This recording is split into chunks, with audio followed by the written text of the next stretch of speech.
नमस्कार. मी धनश्री मेहेंदळे. मागच्या भागात आपण बघितलं की स्वामींनी भारत भ्रमंती कशी आणि कुठे कुठे केली, कर्दळी वनात कसे गेले ते हे सगळं आपण मागच्या भागात बघितलं. आणि तेव्हा मी एक उल्लेख केला होता की स्वामींनी स्वातंत्र्य लढ्यात, भारताच्या स्वातंत्र्य लढ्यात मोठं योगदान दिलं आहे. तर आज त्याबद्दल आपण माहिती बघणार आहोत. ही एका भागात होणं शक्य नाही आहे, त्यामुळे आपण ह्याचे एक दोन भाग तरी करणार आहोत.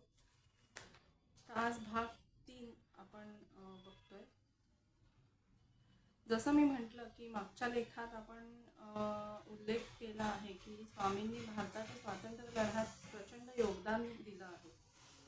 या भागात आपण सविस्तर माहिती बघणार आहोत. आपल्याला माहीत आहे की स्वामी आणि वासुदेव बळवंत फडके यांच्या भेटी होत असत. तेव्हा स्वामींनी वासुदेव बळवंत फडक्यांना सांगितलं होतं की आत्ता ही वेळ बरोबर नाही, तू आत्ता इंग्रजांविरोधात बंड पुकारू नकोस, अभी वखत नाही हे त्यांना ते सांगत होते.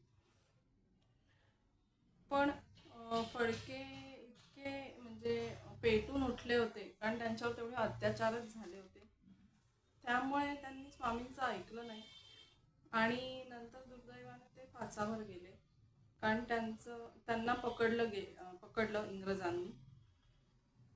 असो, त्याच वेळेस अजून एक घटना घडली, ती सुद्धा कलकत्त्यामध्ये, आणि ही फार महत्त्वाची घटना आहे.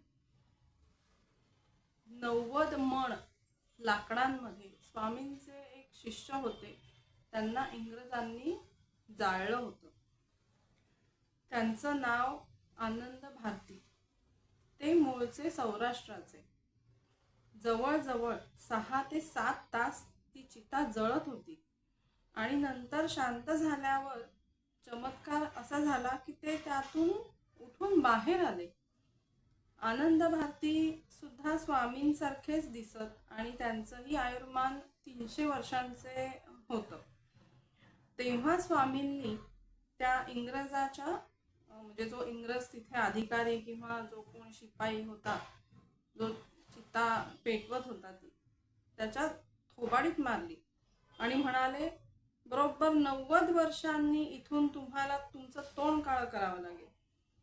आता हे लक्षात घ्या की ही घटना घडली 1857 साली आणि त्यानंतर 90 वर्षांनी 1947ला भारताला स्वातंत्र्य मिळालं. म्हणजे स्वामींना हे भाकीत होतं की 1947 साली आपल्याला म्हणजे भारताला स्वातंत्र्य मिळणार. म्हणजे माझ्याकडे शब्दच नाही या घटनेबद्दल बोलायला. काही इतकी विलक्षण घटना घडली ही. स्वामींनी प्रत्येकाला मार्गदर्शन केलं. एक सोहनी नावाचे गृहस्थ होते, ते ब्रिटिश आर्मी ऑफिसर होते आणि ते एकदा स्वामींना भेटायला आले. त्यावेळी स्वामींनी त्यांना त्यांची वर्दी उतरवायला लावली, कारण ते ब्रिटिशांचे अधिकारी होते, त्यामुळे त्यांची वर्दी ही ब्रिटिशांनी दिलेली होती. आणि त्यांना गायत्री पुरस्चरण करायला लावलं, म्हणायला लावलं. त्यांना ते खूप रागवले, म्हणजे स्वामी खूप रागवले सोहनींवरती, की इथे हिंदूंचे इतके हाल होत आहे, इतका अत्याचार होतोय हिंदूंवर, आणि तू त्या इंग्रजांची चाकरी करतोस, असं म्हणून त्यांना ते खूप ओरडले, खूप रागवले. त्यानंतर ते सोहनी बारामतीजवळ जे लोणी भापकर नावाचं गाव आहे तिथे राहिले आणि त्यांनी पुढे स्वामींचं प्रचंड कार्य केलं. असे एक ना अनेक लोक आहेत ज्यांना स्वामींनी योग्य मार्गावर आणलं. अक्कलकोट हे किती लहानसं खेडेगाव आहे आत्ताही, तर ते त्या काळात किती छोटंसं गाव असेल, पण तिथे रात्रीचे क्रांतिकारक स्वामींना भेटायला यायचे. त्यांची खलबत होत असत आणि हे इंग्रजांच्या कानावर आलं. पण गंमत अशी झाली की स्वामींना त्यांनी कधीच म्हणजे पकडू शकले नाहीत, काही कारवाई करू शकले नाहीत, कारण त्यांच्याकडे पुरावेच नव्हते काही.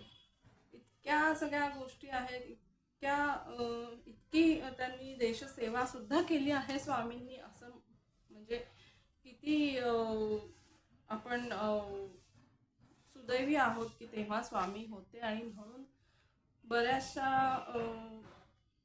ज्या म्हणजे लोकांना त्यांनी परत आपल्या स्वातंत्र्य लढ्यात आणलं आणि इंग्रजांपासून वाचवलं सुद्धा.